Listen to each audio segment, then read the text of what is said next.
Tonight's topic is play part 2, focusing on how play affects learning and also how play affects our food or our connection with food. But this week we are going to focus on play and how it connects to learning and our food. Also, I want to touch on, we're really going to talk about it in the sacred middle, more about it play and its connection to attachment styles and how that comes into play.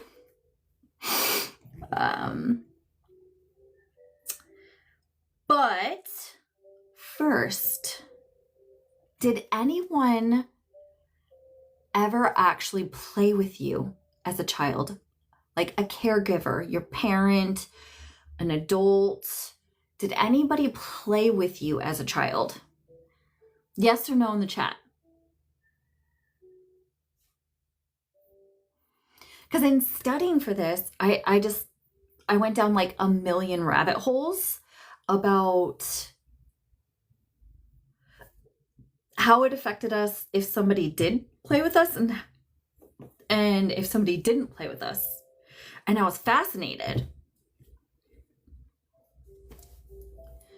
Did anybody play with you as a child? Oh, it's such a good question. And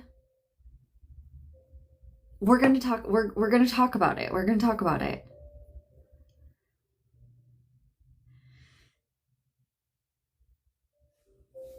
Tara said, were they supposed to?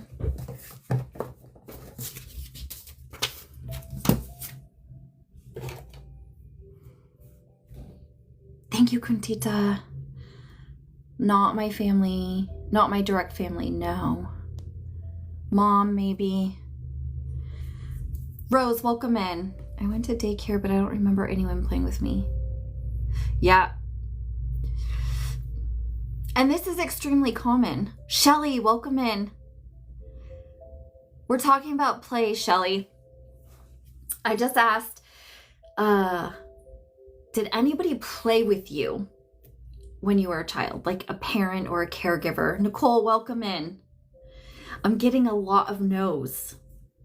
That generation, yeah, welcome in, Shelly.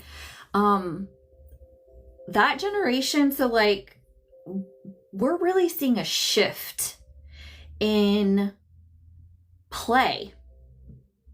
So my generation, I'm 43. Okay, so my generation, as me being a parent, is shifting on how we show up for our kids. There is no good, bad. We're not judging here. We're talking about some differences and patterns that we see.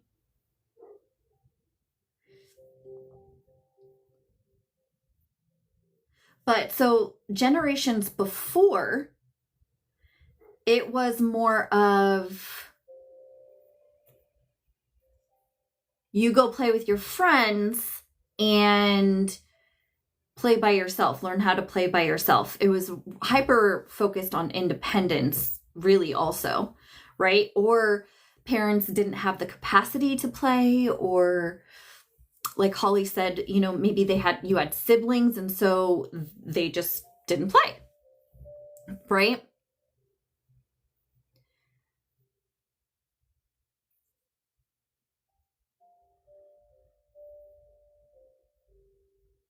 Welcome in, everybody.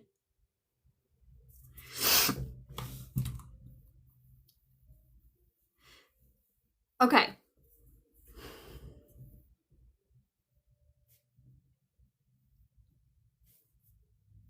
I'm going to ask a few more questions and we're going to come back to your question, Tara.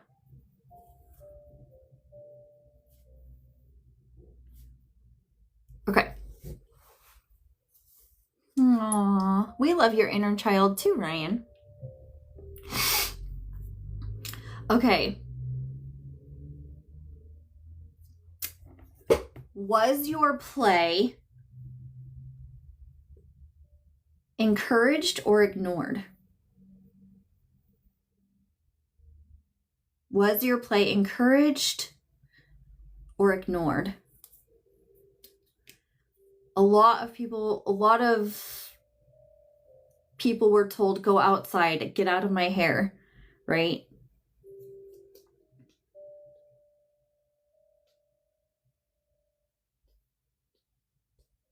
As a child, yes. Left to your own.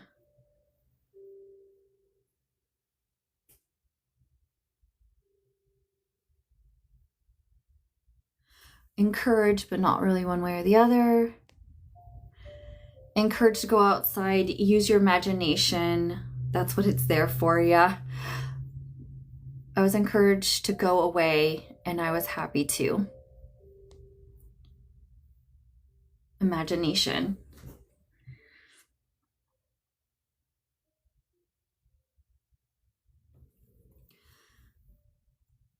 So let me ask you a question. If you're, hi Jordan. Didn't matter if I was alone, yeah. Let me ask you, okay, were you allowed to play with food? Were you allowed to play with food?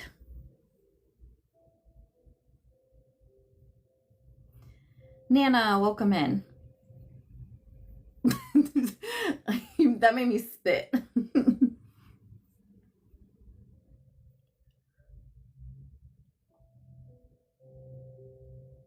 Nikki, welcome in. A resounding abso-fucking-lutely not. Let me ask you a question. Do you have difficulty connecting to food now? Is food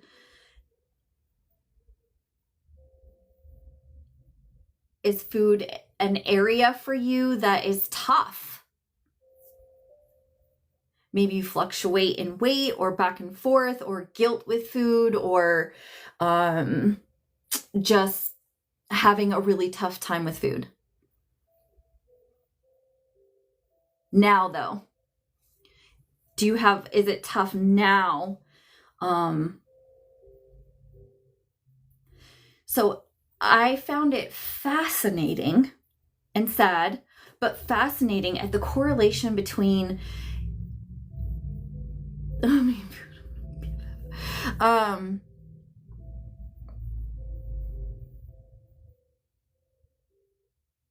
I love to love food today, yes. But the correlation between people who were not allowed to play with food or around food, they have a tough time connecting to food now, and it being a source of joy. Or it was tough getting there.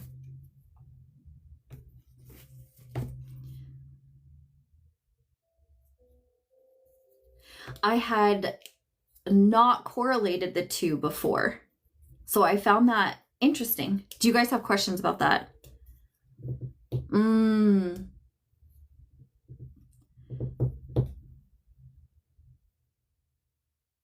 What do you guys think about that?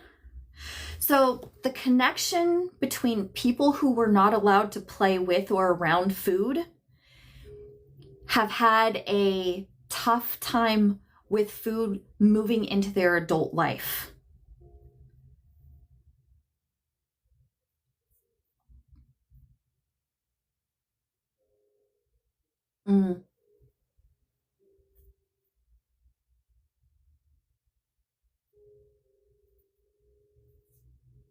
I just wanted to hear you guys, if you guys had any thoughts about that. I found that very interesting.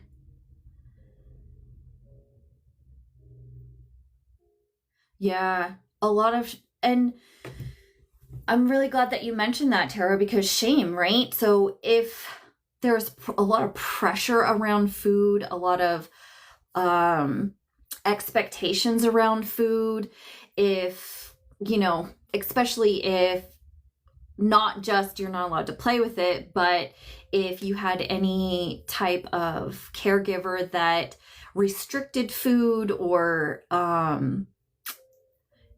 made comments about food and weight and the way that you look and things like that.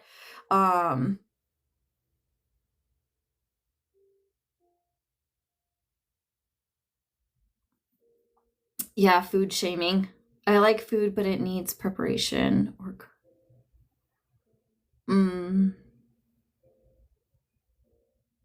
and so that can lead to shame, right, around food. Okay.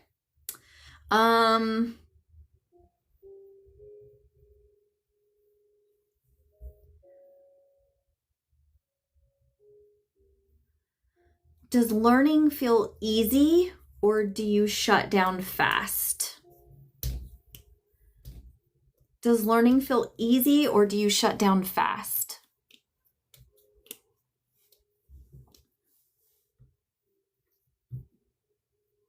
Depends on, I was waiting for somebody to say that.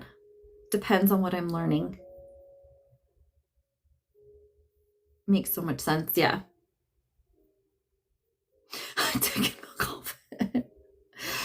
It depends on what season you're in.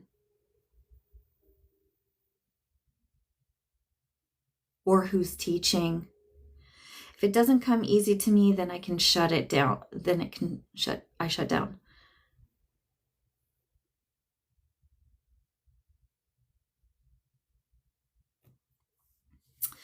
And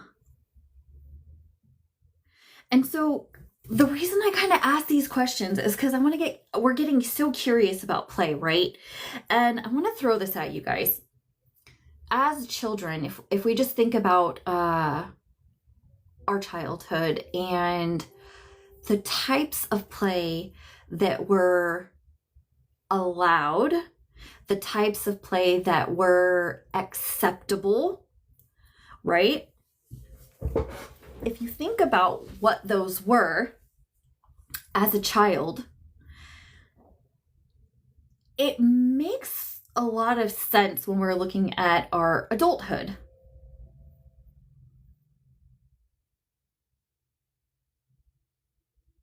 And one, and this isn't to say learning was learning, play was play. The two didn't fit together as a kid.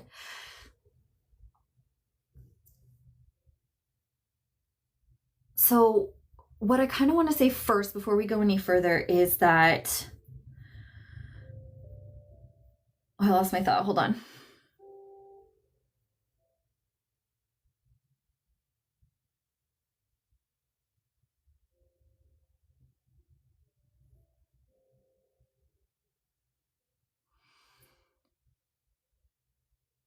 What we're talking about here isn't 100% yes, no, one way or the other, right? This is just bringing up curiosity.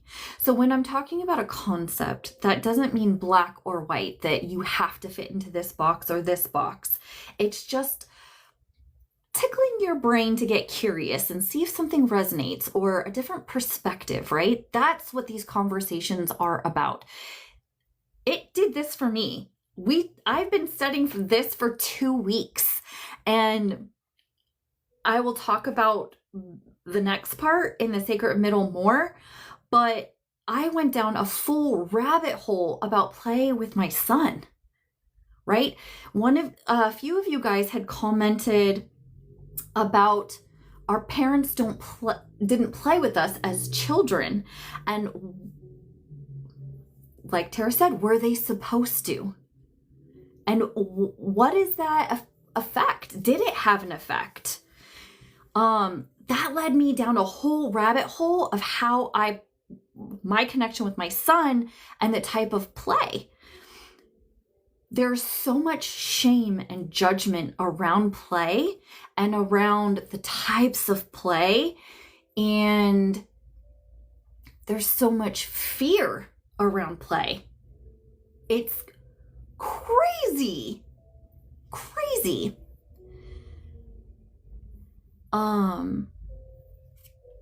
What I have learned is that if you make it fun, it will get done.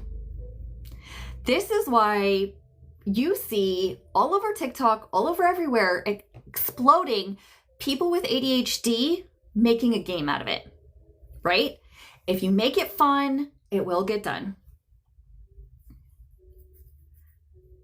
Do you have to force yourself to play with your son? Okay, beautiful question. And this kind of goes into what Tara asked. Are we supposed to play with our kids, right? Like what type of play even? So what I want to say to Holly, that question first is, I had parents who got on the floor and played with me.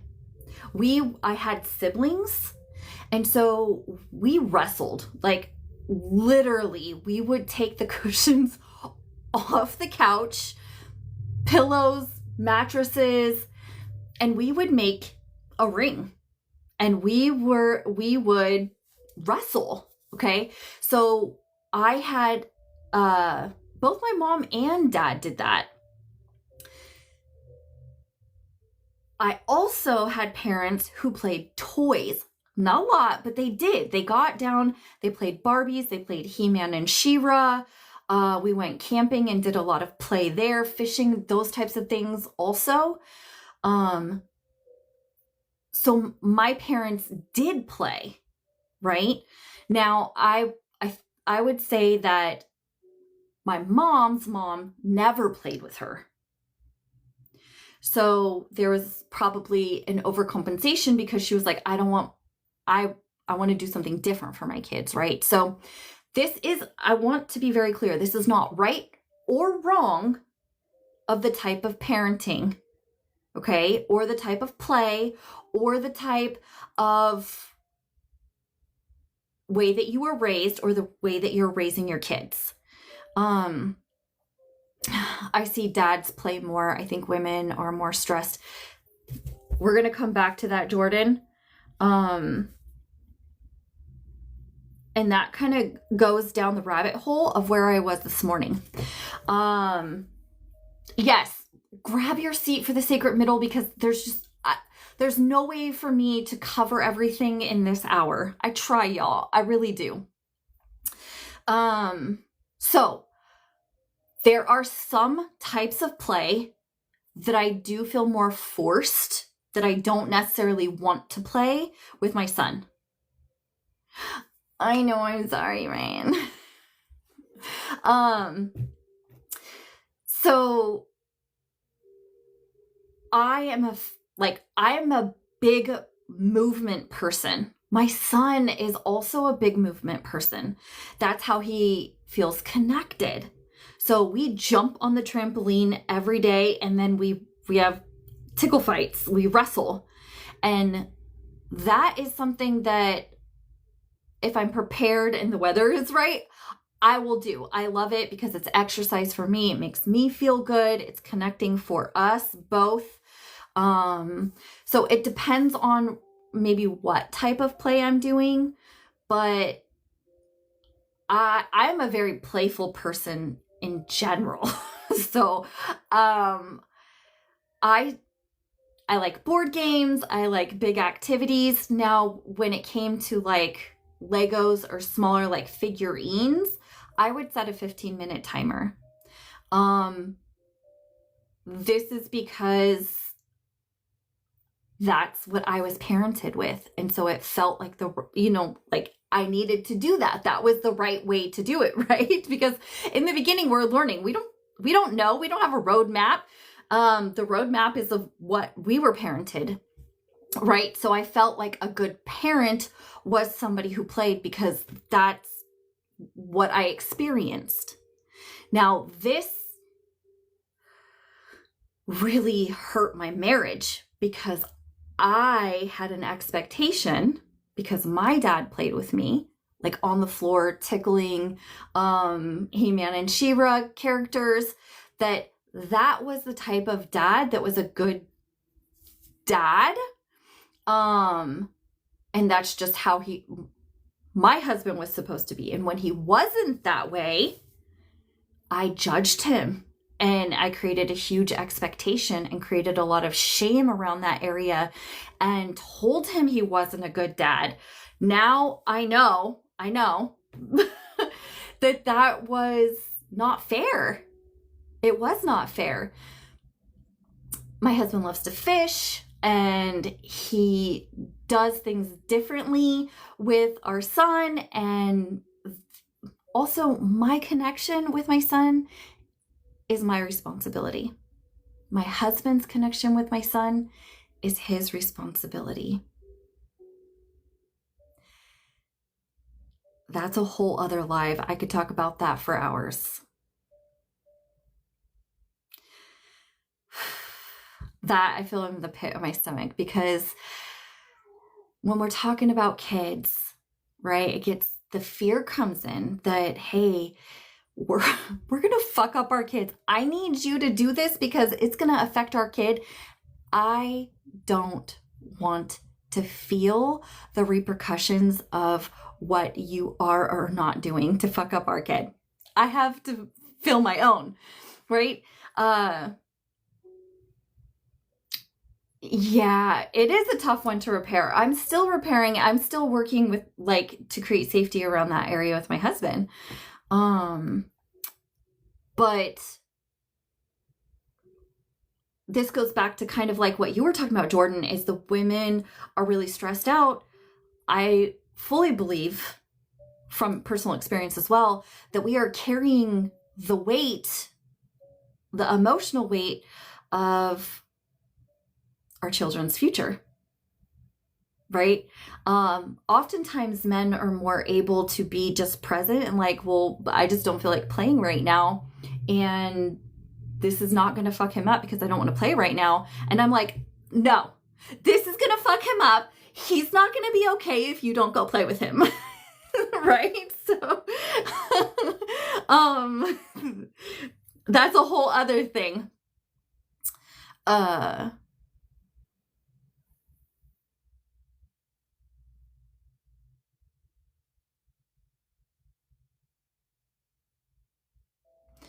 Well, and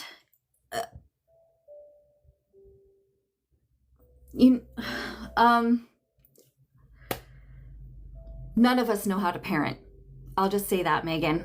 None of us know how to parent. This is trial and error, and we're doing the best that we can. And especially if you received the parenting that you didn't want, you either go opposite of that or you fall in line of that, and it's really, really tough. Does anybody have any questions?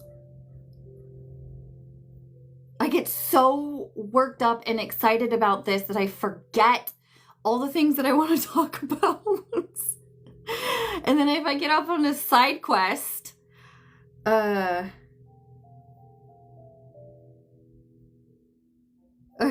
thanks guys. So, were our parents supposed to play with us?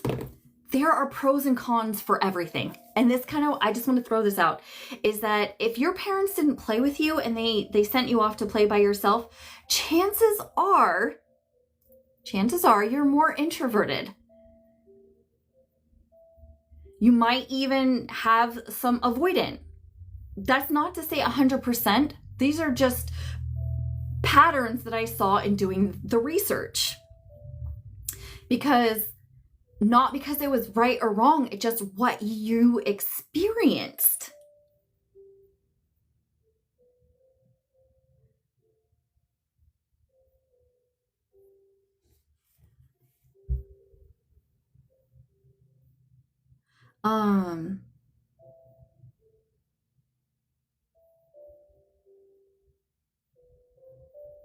And especially if play was the way to stay safe, maybe you had a very chaotic or abusive home or in parents, and going out and playing by yourself meant safety, it would make so much sense that is being alone kept you safe, and as a protection that you would carry that over into adulthood.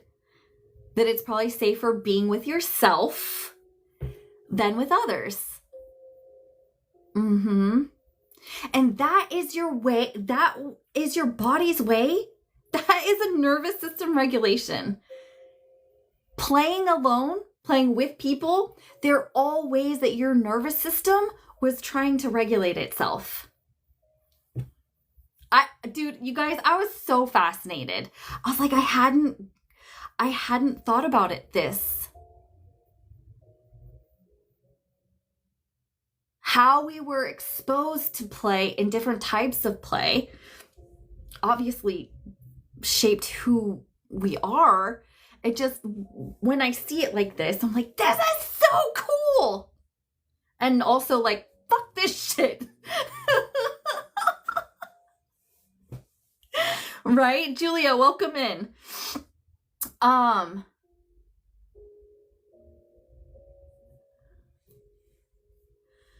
So let's see.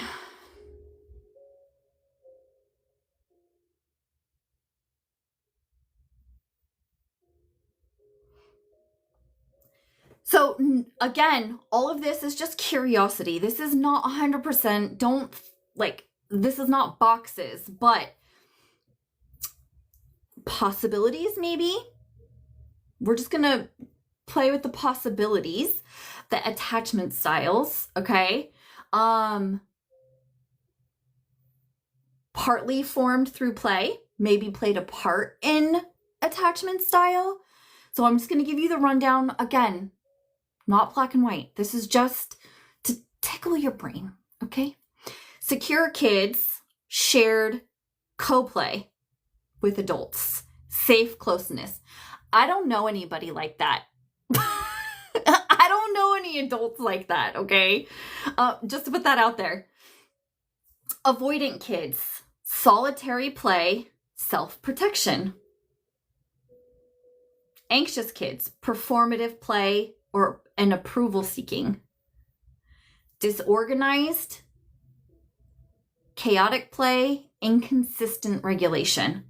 This, like the disorganized attachment is like where you would have a parent or caregiver that was inconsistent. Sometimes they were safe, sometimes they were not safe, right? Do you guys have any questions about that?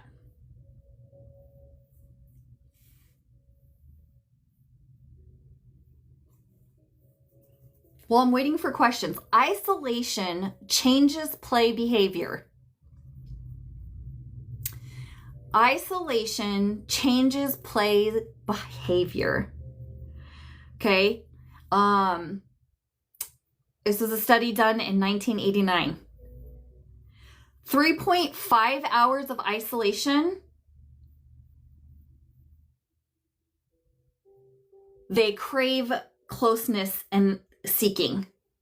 So they seek closeness. 24 hours of isolation, they need some rough play and play spikes. So they'll want to play more. Probably more rough house, more things like that. Meaning play is how the body recovers from emotional separation. Did you guys hear that? Play is how the body recovers from emotional separation. What?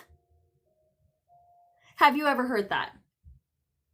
Put a 1 in the chat if you've ever heard that.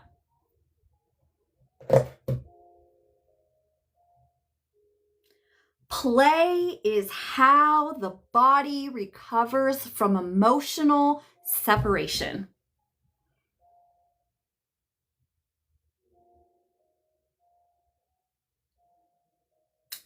I was like, wow. Wow. And that can be all different kinds of play. Right, Megan? That was all I had to say was wow.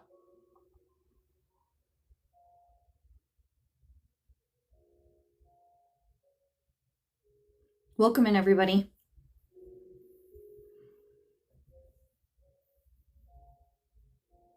No, not heard of that, but I felt that this weekend I had fun weekend and it kind of reset me. Yeah. Happy Pills, welcome in.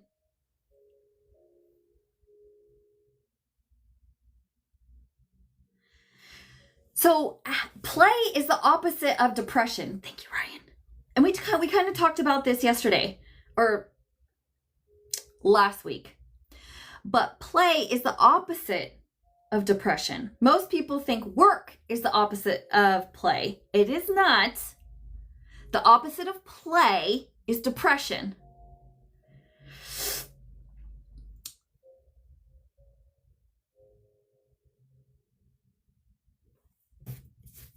Oh, I knew that. I forgot this was your other account, Charlene.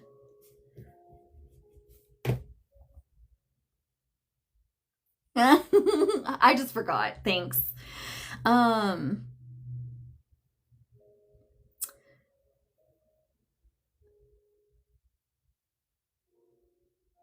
So thank you. And not because play is fun. That's not why it's the opposite of depression. The reason it's the opposite of depression is because it activates seeking, imagination, and pleasure circuits.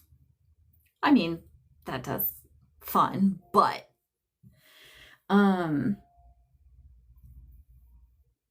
right, you guys don't have any questions about that? All right, we're going to talk about what do I want to talk about next?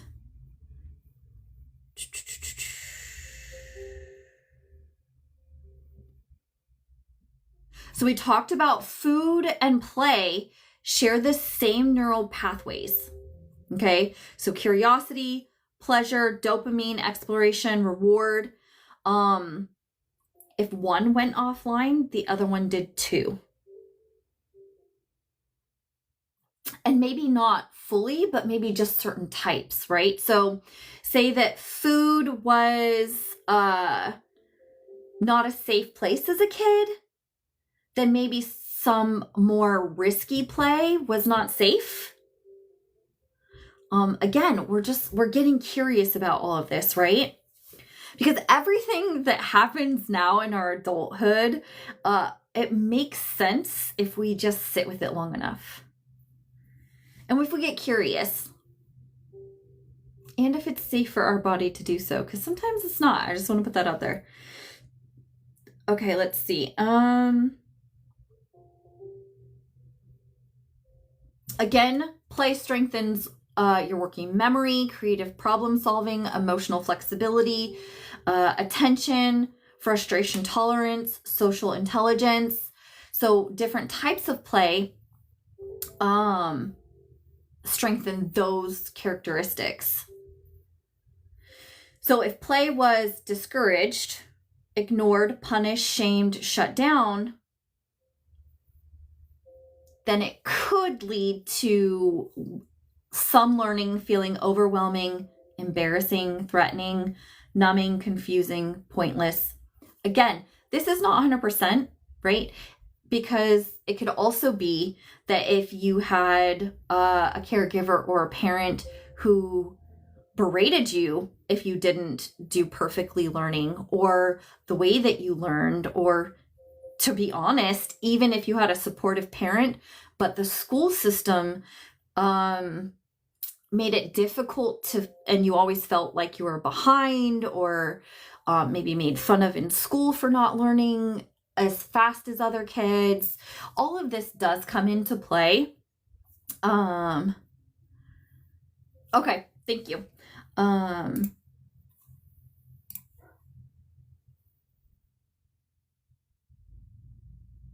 Okay.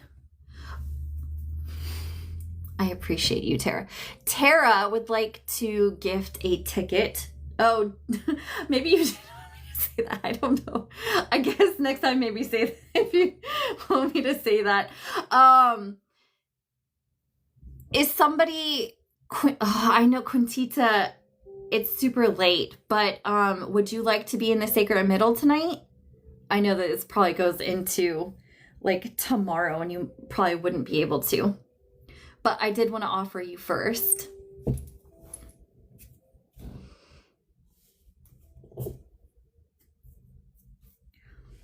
Welcome in, everybody.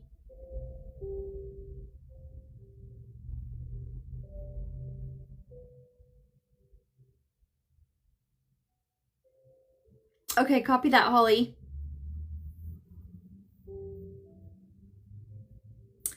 Your learning struggles didn't start in school. They started in your play history, which could be in school as well.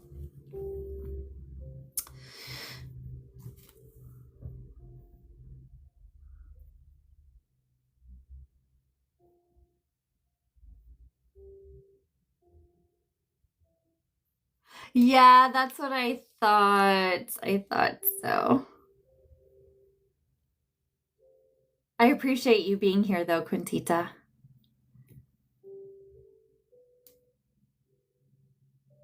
Welcome in, Parter.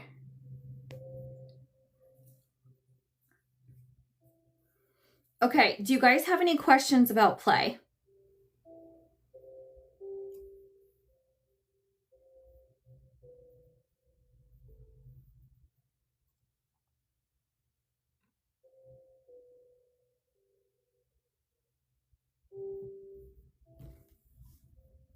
Okay, so we got some time. I know, fascinating, right? Okay, let's see what we can hit before we are done. Next week, just so that you guys know, we're talking about overcompensation so that you don't have to feel it later. So you stay ahead of everything, either by doing too much or distancing before anything can go wrong. So we'll explore the ways we protect ourselves from future pain by overfunctioning now and the feelings that we've been avoiding underneath it all. So that's what we're going to be talking about next week, overcompensation. And that goes on both sides of the pendulum. Exactly what Tara said.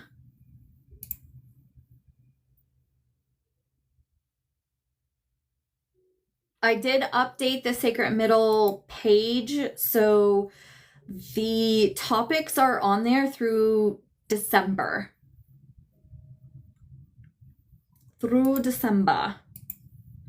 And just a quick, let's see.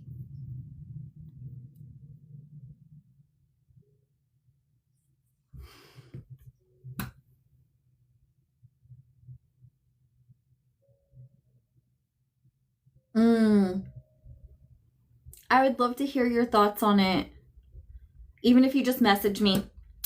Okay, let's go back to our notes. See what else we can hit before we move it to the Sacred Middle. Is there anybody else, Holly, before that? I just wanted to see if there was any new ladies in here that have not gotten a chance to experience the Sacred Middle. So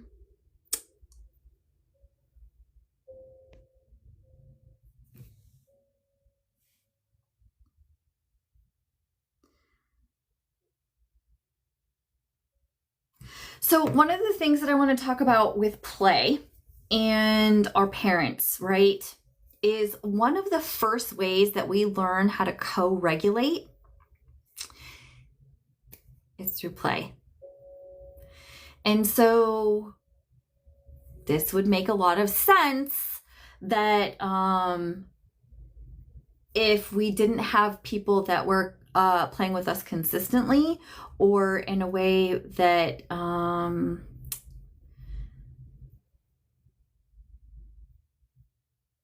that was, how do I want to put it? Because our parents could play with us, but if we don't soften and repair, like if something happens, then it would still leave us feeling anxious or dysregulated or disorganized. And so having caregivers that played with you that also we're not going to be 100% regulated, right? But it's about how to come back to that regulation and repairing. Okay. So that's one of the big things, is that, like I talked about, my mom and dad played with me. They softened and played, but they didn't know how to come back and repair. And that was huge, right? So the kind of that shift that we're seeing in the generations as well is learning how to help our kids co-regulate. And that doesn't mean doing everything for them. That doesn't mean removing struggles. It's being there alongside them, right? And helping them learn how to regulate in the mess. What about like homework help, or is that another topic? Mom was more patient, dad easily frustrated. Yeah, I think that, that goes with the same of what maybe they experience, or their own triggers or their own insecurities, right? Like, math is not one of my strong suits. Even just talking about it makes my chest tight, because I remember being in school and it was a concept that was hard for me to get. It just didn't make sense. And the way that I was taught. And so when I was called on, I would immediately panic. And so, teaching my kid math, that comes up for me, right? So that also comes into play. Actually, I remember playing board games at Christmas, but mom was so competitive, it just wasn't fun. Right? So that goes alongside that our parents could have played with us, but was it healthy play? Did it feel safe? Was it connecting and co-regulating? Probably not, right? So this is kind of the rabbit hole that I went down also, is that, okay, we had parents that played, but why does this still feel like this? And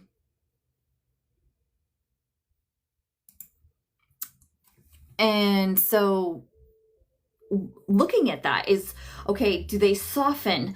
Do they come back and apologize or check in or repair or, any of that? Those are huge things. The play felt aggressive. So some kids, their parents were that and now dislike play, right? Because it didn't feel safe. It felt competitive. My husband does not like play. Probably because of some of that. And also he had siblings that were probably really competitive. And he was like, that's not for me. I see you, Tara. And it's super tough because when we're playing, we're like, okay, this is different, right? We're doing something different than what we got, but we still don't know how it's going to affect our kids, right? And for me, I'm a super competitive person. So it's something that I have had to really be aware of as well. My daughter, she would share that when we were coloring, and I didn't even realize that I was doing this, but my perfectionism would kick in. So when we were coloring, I would be coloring, we would be doing it together, but she picked up, and I didn't correct her coloring, but I talked about my own coloring, and she picked that up, that hers had to be perfect. And that was not my intent, right? I was trying to do something and connect, but my own shit came out in it, which obviously it's gonna happen.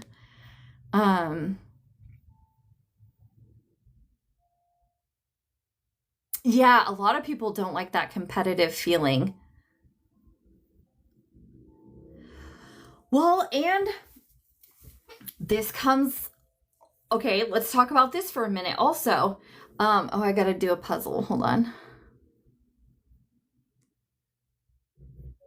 what happened when you lost? Was failing okay? Was there safety in taking risks in play, in emotions, in any of that, right? So if you had parents, or you grew up and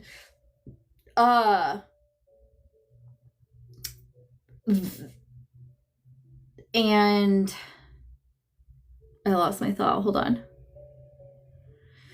It wasn't safe to fail.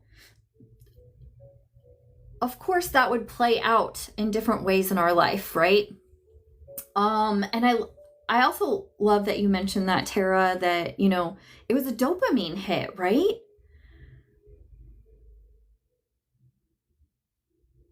Yeah, competition was how I was loved. Winning got me affection.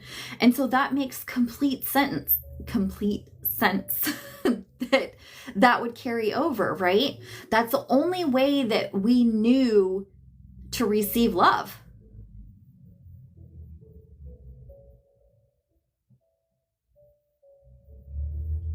And wouldn't you say too that neurodivergent comes into like how we played, how we learned?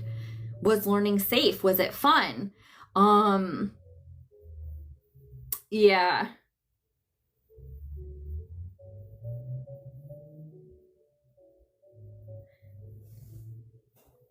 Do you guys have any questions before we end our live tonight?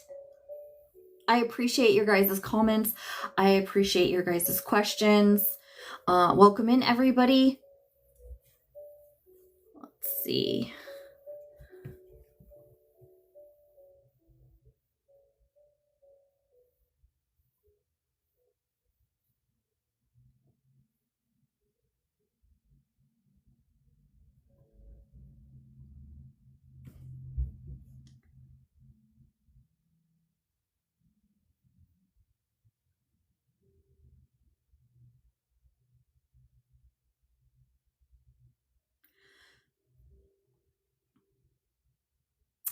So I'm going to make a post. Yes, thank you. The Nervous System Games ends Thursday night. Because we're counting points, and the winner will be announced Friday at noon. Hi, Sheila. Okay. One last thing to throw at you. Holly, I will send you the link for that. Or do you have the Zoom link? It's the same Zoom link.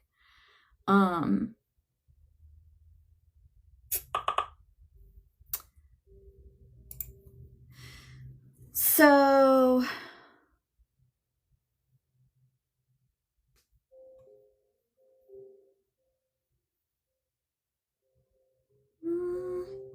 I just want to leave this with you guys. I just want to reiterate that.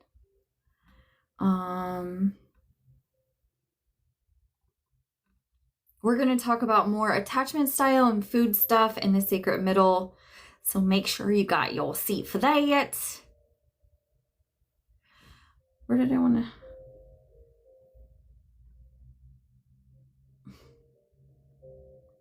Oh. Play is how the body recovers from emotional separation.